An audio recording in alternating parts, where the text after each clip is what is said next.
Dari kaum muslimin yang dirahmati oleh Allah Subhanahu wa taala, ya setelah ya jin tersebut keluar dari tubuh budak wanita ini, ya dan juga dia kondisinya menjadi lebih tenang dan juga dia dikaruniai anak yang banyak, ya maka ketika Imam Ahmad telah wafat, ya jin yang tadi yang sebelumnya sudah merasuki wanita tersebut sudah sejak lama tidak masuk ke tubuh wanita tersebut, ya tiba-tiba merasuki jasad budak wanita itu. Jadi wanita itu langsung dirasuki oleh jin yang sebelumnya pernah masuk ke tubuhnya. Nah, ini sering terjadi. Mungkin kita merasa sudah beberapa tahun sudah aman seperti itu.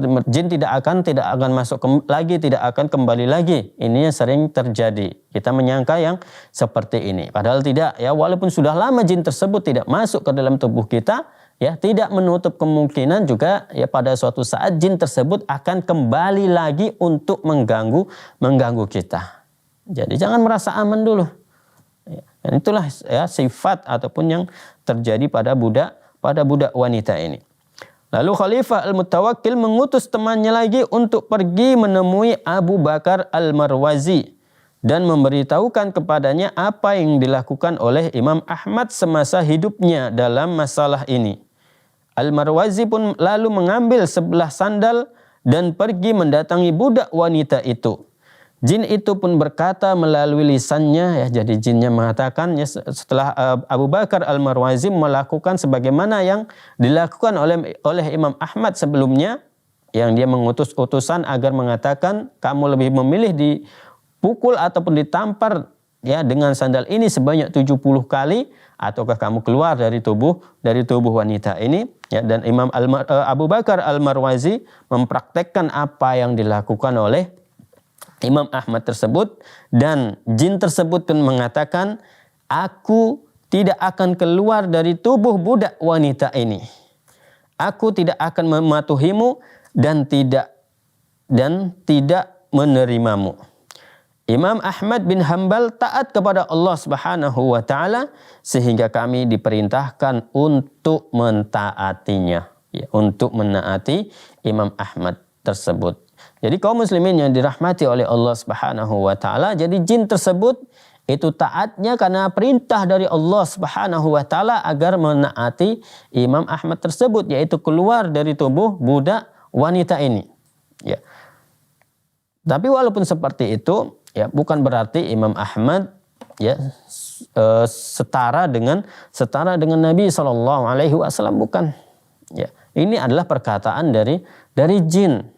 Ya, bisa saja seperti itu, bisa juga tidak seperti itu. Jadi kaum muslimin yang dirahmati oleh Allah Subhanahu wa taala, jadi jangan berlebih-lebihan juga ya ketika misalnya ini sudah pendapat Imam Ahmad, ini sudah pasti benar karena jin saja sudah takut. Ya bukan seperti itu. Imam Ahmad bukan nabi, ya. Imam Ahmad bukan nabi.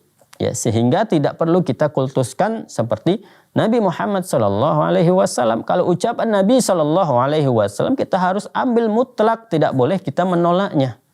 Ya, tapi kalau perkataan dari Imam Ahmad ataupun imam-imam yang lainnya, ya tetap kita timbang apakah perkataannya, apakah ucapannya sesuai dengan hadis Rasulullah sallallahu alaihi wasallam. Jadi kaum muslimin yang dirahmati oleh Allah Subhanahu wa taala, yang selanjutnya adalah kisah dari Syekhul Islam Ibnu Taimiyah rahimahullahu ta'ala. Juga pernah mengobati orang yang kesurupan. Dan beliau sering melakukannya sebagaimana yang diceritakan oleh muridnya, yaitu Imam Ibnul Qayyim rahimahullahu ta'ala. Ya, Imam Ibnul Qayyim tentunya di antara kita ya sudah sangat kenal dengan Imam Ibnul Qayyim. Ya, karena beliau adalah termasuk ya ahli juga dalam bidang pengobatan. Ya, dalam bidang pengobatan ya Imam Ibnul Qayyim juga terkenal. Dia bercerita, aku melihat sendiri guru kami mengirim utusan kepada orang yang kesurupan. Dia lantas berbicara kepadanya, Syekh Ibnu Taimiyah memerintahkanmu untuk keluar, sebab perbuatan ini tidak dihalalkan bagimu. Lalu orang tersebut pun sadar, kadangkala beliau sendiri yang mengatakannya langsung demikian. Terkadang jin yang merasuki itu keras kepala, beliau pun mengeluarkannya dengan pukulan. Kemudian orang yang kerasukan itu sadar, dan tidak merasakan sakit sedikit pun. Kemudian ya kita lanjutkan, kami dan yang lainnya sering melihat kejadian ini. Ayat yang sering beliau bacakan di telinga orang yang kesurupan adalah ayat berikut, yaitu ke dalam surah Al-Mu'minun ayat 115 ya, yang tadi yang dibacakan oleh Ibnu Mas'ud. Ya, afa hasibatum annama khalaqnakum abasaw wa annakum ilaina la turja'un. Apakah kamu mengira kami menciptakan kamu itu main-main tanpa ada maksud dan bahwa kamu tidak akan dikembalikan kepada kami. Ini yang sering yang dibaca juga oleh ya Syekhul Islam Ibnu Taimiyah rahimahullahu taala ketika meruqyah orang yang kesurupan, dan ketika itu dia sambil memukul orang tersebut. Ya, dan orang tersebut tidak merasakan sakitnya. Ya. Kemudian suatu kali Syekh menyampaikan bahwa beliau pernah membacakan ayat di atas telinga seorang pria yang kesurupan. Lalu jin wanita yang merasukinya berkata, "Ya, baiklah," dengan memanjangkan suaranya. Syekh menuturkan, "Ku ambil sebatang tongkat dan memukulkannya ke pangkal lehernya." Syekh tersebut, yaitu dimaksud adalah Syekhul Islam Ibnu Taimiyah, yang mengambil tongkat dan dipukulkan di lehernya, ya, pangkal lehernya. Kedua tanganku terasa capek memukulnya terus. Orang-orang di situ tidak meragukan lagi kalau lelaki yang kesurupan itu akan mati disebabkan pukulan itu, karena sangat banyak jumlah pukulan yang dipukulkan kepada orang tersebut. Di sela-sela pukulan, jin wanita itu berkata, "Aku suka padanya." Aku katakan kepadanya, "Ia tidak suka padamu." "Aku ingin pergi berhaji bersamanya." Kata wanita itu lagi, "Ia tidak mau pergi haji bersamamu," tegasku. "Aku akan meninggalkannya karena memuliakannya," kata wanita itu. Ya, "Tidak," kataku, "tapi kamu meninggalkannya karena mentaati Allah dan Rasul-Nya." Ya, jadi ini yang harus dilakukan oleh seorang peruqyah. Jangan sampai dengan ucapan jin ini ya kita biarkan aku akan keluar dari tubuhnya, ya, karena peruqyah tersebut ini tidak berhubungan, berarti jin tersebut sudah melakukan kesyirikan kepada Allah Subhanahu wa taala dan menjadikan diri kita ini taghut bagi jin tersebut, sesembahan yang lain selain Allah Subhanahu wa taala, karena dia taat kepada si peruqyah tersebut. Kita harus katakan kepadanya, ya, keluar kamu dari tubuh orang ini karena ketaatan kepada Allah Subhanahu wa taala. Ya. Kemudian ia berkata, "Kalau begitu aku akan keluar dari jasadnya." Lelaki yang kesurupan itu duduk sambil menoleh ke kanan dan ke kiri seraya berkata, "Apa yang membawaku ke hadapan Syekh ini?" Jadi dia tidak sadar, tidak tahu apa yang terjadi. Mereka pun menanyakan, "Lalu bagaimana dengan semua pukulan ini?" Ia balik bertanya, "Atas dasar apa Syekh memukulku? Sementara aku tidak melakukan kesalahan." Ia tidak sadar sama sekali bahwa ia telah dipukul berkali-kali. Jadi dia tidak tahu karena dia tidak merasakan sakit ya ketika dipukul tersebut. Jadi kaum muslimin yang dirahmati oleh Allah Subhanahu wa taala, ya, ini adalah merupakan ya termasuk dari salah satu cara ketika kita meruqyah orang lain.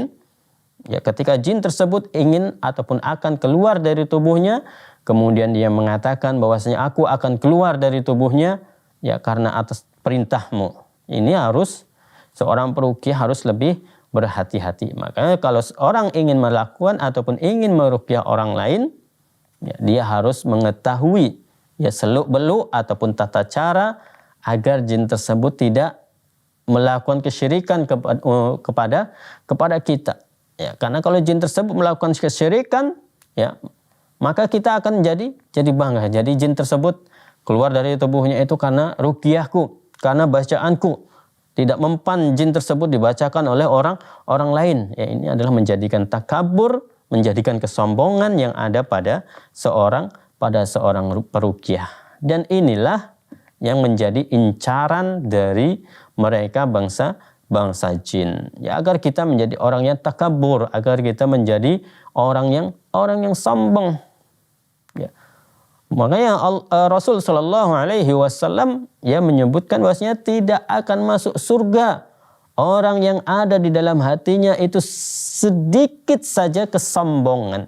ada sedikit saja kesombongan dalam hati seseorang, tidak akan dimasukkan oleh Allah Subhanahu wa taala ke dalam surga. Ya, tentunya naudzubillah min zalik. Ya, jangan sampai ya ini seorang peruqyah yang dia memang bergelut setiap harinya di bidang ruqyah, ini harus sering ya introspeksi diri, ya jangan sampai dirinya menjadi orang yang sombong ketika meruqyah. Nah, si fulan tuh kalau tidak aku yang meruqyah itu tidak akan sembuh. Nah, si fulan tuh dia bereaksi, ya ada reaksi ketika aku ruqyah. Nah, ini kalau yang lain yang meruqyah tidak ada reaksinya. Ini yang sering terjadi. Ya. Dan ini juga terkadang disebabkan oleh si pasiennya. Ya, karena si pasien kadang aku sudah sudah diruqyah sama Ustadz Fulan, nggak ada reaksi apa-apa. Padahal diruqyahnya baru satu kali dia diruqyah sama Ustadz Fulan, kemudian berkesimpulan tidak ada reaksinya apa-apa. Kayaknya Ustadz tersebut kurang sakti, ya Ustadz tersebut kurang hebat. Nah, ini yang sering terjadi. Ya, nah, makanya aku ingin diruqyah oleh kamu. Karena lihat banyak pasiennya seperti ini sangat berbahaya. Jadi si pasien, ya orang yang dia diobati juga harus memperhatikan.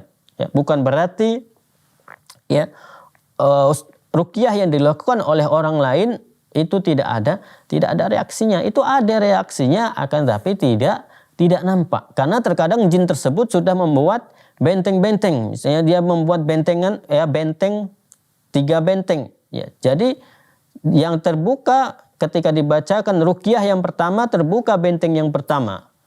Ya, kemudian ketika di ruqyah yang kedua, terbuka benteng yang kedua.